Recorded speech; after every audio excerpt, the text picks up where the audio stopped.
खुलुमबाय नोंथांमोनखौ सानसेयारि रादाबाव बरायनाय थाबाय आसा खालामदों नोंथांमोनाबो मोजाङैनो दं नोंथाङा जुदि निउस खोनासंनो मोजां मोनोब्ला बे चेनेलखौ साबस्क्राइब खालामनानै ला खारन बे चेनेला गोदानसो बेनिखायनो नोंथांमोननि सापर्ट नांगौ थावदो बिदिब्ला दिनैनि सानसेयारि रादाबखौ आं फोसावलांसै गिबि खौराङाव दङ थारैनो बर'नि जोहोलाव मानगोनां रन्जन दैमारिनि थाखाय सोर गारां दैखांगोन दिनैनि दिनाव उदां अख्राङाव लाबोनो थाखाय सोर दैदेनगिरिया गारां दैखांगोन सोर राजखान्थिगिरिया उदां लाबोनो थाखाय खामानि मावगोन दुखुनांथाव बाथ्रा दि बिथां गेदेमाया दासिमबो जोबथेसालियाव दं बिथांनि थाखाय दिनैनि दिनाव रावबो दैदेनगिरिया रावबो सुबुंफोरा जेलनिफ्राय उदां अख्राङाव लाबोनो नाजायाखै नाथाय मानो बिथांबादि गेदेमाखौ उदां अख्राङाव लाबोनो लुबैया नामा जोंनि गोजौ बिबानाव थानाय गुबुन गुबुन दैदेनगिरिफ्रा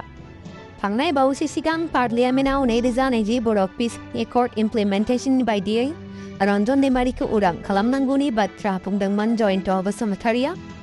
थारैनो माब्लानि समाव बिथां गेदेमाया उदां जागोन समाजआ फोरमायसिगोन नाथाय रायजो राजा नोंथांमोन दिनैनि समाव जों सिरि थानानै थाबाय थायोब्ला जानाय नंलिया बयबो गारां दैखांनांगोन सोरखारनि खाथियाव दाबि खालामनांगोन खुंथाय सोरखारनि हेंथायै जेलनिफ्राय उदां अख्राङाव लाबोनो थाखाय बाथ्रा बुंनांगोन नोंथांमोना बर'नि सोर साबेसे दैदेनगिरिफोरखौ उदां अख्राङाव लाबोनो होनना बाथ्रा बुंनाय नुनो मोनदों थारैनो माब्ला उदां अख्राङाव फैमारगोन गेदेमा बिथाङा समाजआ फोरमायसिगोन अरुणाचल प्रदेशआव पाकिस्तानी सासे ISI एजेन्टखौ हमनाय जादों सानै ISI एजेन्टफोरा अरुणाचल प्रदेशआव रौनियाफोरनि सोमावसारनायनि सोमोन्दै स्रोदै खौरां बुथुमगासिनो दंमोन थांनाय दानाव काश्मीरनि सासे सन्देह गोनां लाइमोननि थांलाय फैलायनि खौराङा पुलिसनि नोजोराव फैदों ईटानगरनि सिम्फु पुलिस थानायाव रेजिस्टार खालामनाय केसनि नायबिजिरनायाव मिथिनो मोनोदि काश्मीरनि कुपवारा जिल्लानि सासे लाइमोन नाजिर आहमेद मालिकखौ सिम्फुनिफ्राय हमनाय जादों पुलिसनि नायबिजिरनायाव फोरमायनाय बायदिब्ला मलिकनि मबाइल फनाव अरुणाचल प्रदेशआव आर्मि आरो पेरामिलिटारिनि फर्सनि नायदिंनाय आरो थांलाय फैलायनि सोमोन्दै खौरां दंमोन जायखौ बिथाङा एनक्रिप्टेड टेलिग्राम मेसेजनि गेजेरजों पाकिस्तानाव थानाय ISIनो दैथायहरदोंमोन पुलिसनि नायबिजिरनायाव ईटानगरनि आबोतानि कल'नि ओनसोलनिफ्राय गुबुन सासे काश्मीरी सेंग्रा जाबिर आहमेद मिरखौबो हमनो हायो बावैसो सिगां ईटानगरनि SIआ बिथांखौ सोंथि खालामगासिनो दं आरो नायबिजिरनायाव पुलिसआ मावख'आरि महरै बेनि बागै जेबो फोरमायाखै मख'नो गोनांदि 6 सान सिगां पाकिस्तानाव अरुणाचल प्रदेशखौ चीननि बाहागो होननानैबो बिथाङा बुंदोंमोन कर'ना भाइरासनिफ्राय लानानै केन्सार मुलिसिम जायखिजाया जेंनानि थाखाय गोहोगोरा होननानै मिथिजानाय योगा गुरु बाबा रामदेवआ बे खेबाव दिल्लीनि गिख्रंथाव बार गुबुंले जानायखौ होबथानो थाखाय मोनसे गोमोथाव राहा होननानै फिन खेबसे दान्थे बिदान्थे गोनां मोगा-मोगि जानो गोनां जादों बिथांनि बादिब्ला हादोरा जौगागासिनो दं बेखायनो हाद्रि बारायगोन बेनिखायनो सुबुंफोरा एयार फारफिलार्स बायदि सुबिदाफोरखौ नागारनांगौ बेनि सोलाय न'आवनो गावनि पर्दाखौ खेवनानै लानांगौ बावैसो सिगां मोनसे टिभि चेनेलजों मोगा-मोगियाव रामदेव बिथाङा बुंदोंमोन दि हादोरा दासिमबो जौगानायनि लामायाव दावगालांगासिनो दं आरो बे थासारियाव एसेब्लाबो हाद्रि सोमजिगोन माब्लाबा दिल्लीया गेस चेम्बार बादि जालाङो बेबादि थासारियाव नोंथाङा गावनि न'नि पर्दाखौ खेवनांगौ बे पर्दाफोरखौ 15 आरो 20 साननि गेजेराव खेबसे साफा खालामनांगौ आरो नोंथांमोना मास्क गानथारनांगौ होननानै बिथाङा बुंदोंमोन आरो बिथाङा बुंबावो धोनि सुबुंफोरनि थाखाय बेफोर सुबिदाफोर दं आरो बे सुबिदायाव नांथाबनो गोनांथि गैया रामदेव बिथाङा दिल्लीनि थागिरिफोरखौ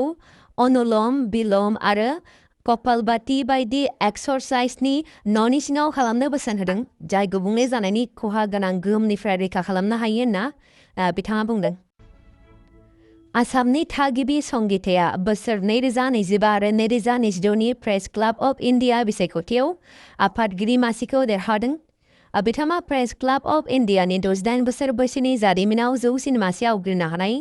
गिबि आइजो मख'नो गोनांनि प्रेस क्लाब अफ इन्डियानि आफादगिरि सायख'जानाय संगीताया सा-सानजा ओनसोलनि गिबिसिन आइजो खौरांगिरि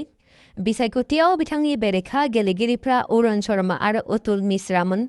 मख'नो गोनांदि रबिबारखालि फोसावनाय बिसायख'थिनि फिथाइ बायदियै संगीता बर'आ पिसारथिया गोबां फारागथिजों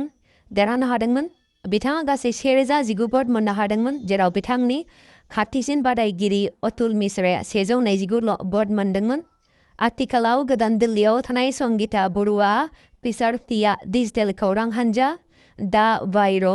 खौरांगिरि हानजानि सासे खौरांगिरि गुवाहाटी गोजौ बिजिरसालिखौ साहा गुवाहाटीयाव लांनो नागिरनायनि थांखिनि हेंथायै गुवाहाटीनि उकिलफोरनि गेजेराव गोख्रों हेंथा सोमजिदों।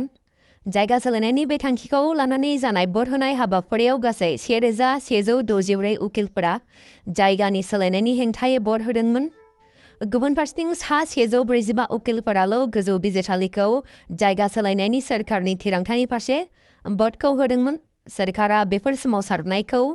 जुनिया गोनांथि होआखैब्लाबो गुवाहाटी गोजौ बिजिरसालिखौ सा गुवाहाटीयाव लांनो थाखाय सोरखारनि थिरांथाखौ बार एसोसिएशनाव गोबाव समनिफ्रायनो हेंथा खालामदों। गोजौ बिजिरसालिनि गोदान न'खौ गायसननो थाखाय सोरखारा थियारि खालामनायनि एबा थियारि जानायनि सिगांनो 8 डिसेम्बर खालारनिफ्राय 11 डिसेम्बर खालारसिम उकिल हारिनि गेजेराव मोनसे सिक्रेट बेल भट होनाय जादोंमोन।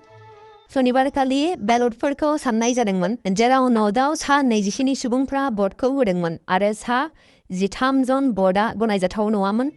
भट साननायनि बे फिथाइखौ मुंख'नानै गुवाहाटी गोजौ बिजिरसालि बार एसोसिएशना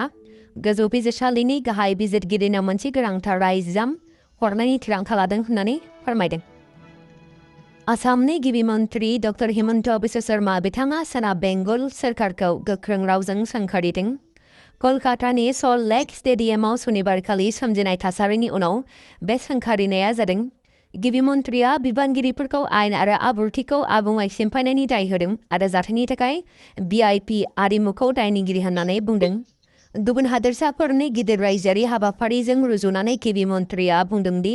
सोनाब बेंगल सोरखारा सरासनस्रा सुबुंफोरनि होंगो-दोंगोखौ सामलायनायाव फेलें जादों। बिदिन्थि बायदियै जुबिन गार्गनि थैनाय समाव होंगो-दोंगोखौ जेबो जाथाय जायाजासे नोगोरमानि लामाफोराव गोजोनै सामलायदोंमोन, नाथाय बेयाव माबोरै बेफोरबादि जानो मोनखो होननानै गिबि मन्थ्रिया सोंथि दिखांदों। क'क्राझार जिल्ला एबसुआ खुंगा ब्रैथि जिल्ला रोंग'सा सायख' आनजादखौ खुंफुंबाय। रायजोनि गं 18 जिल्लाफोराव एबसुनि खुंगा 10थि मिरु रोंग'सा सायख' आनजादजों लोगोसे क'क्राझार जिल्ला एबसुआबो खुंगा ब्रैथि जिल्ला रोंग'सा सायख' आनजादखौ मैया खुंफुंबाय। एबसुनि गुनगोनां सोलोंथाइनि जांख्रिखांनाय मावथांखिनि गेजेरजों फरायसाफोरखौ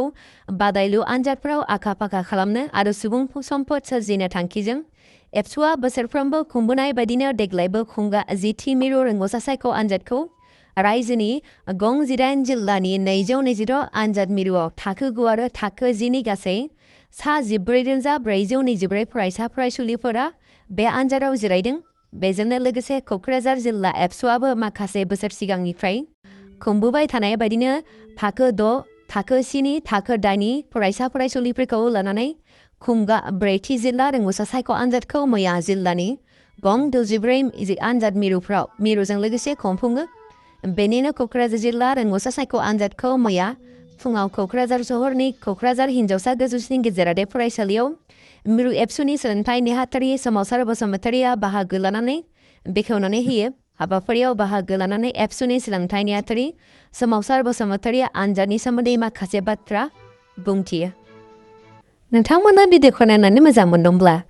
अन्नानै चेनेलखौ साबस्क्राइब खालामना लादो। बेजों लोगोसे नोंथाङा लाइक, शेयार खालामना होब्लानो जाबाय। गोजोन्थों।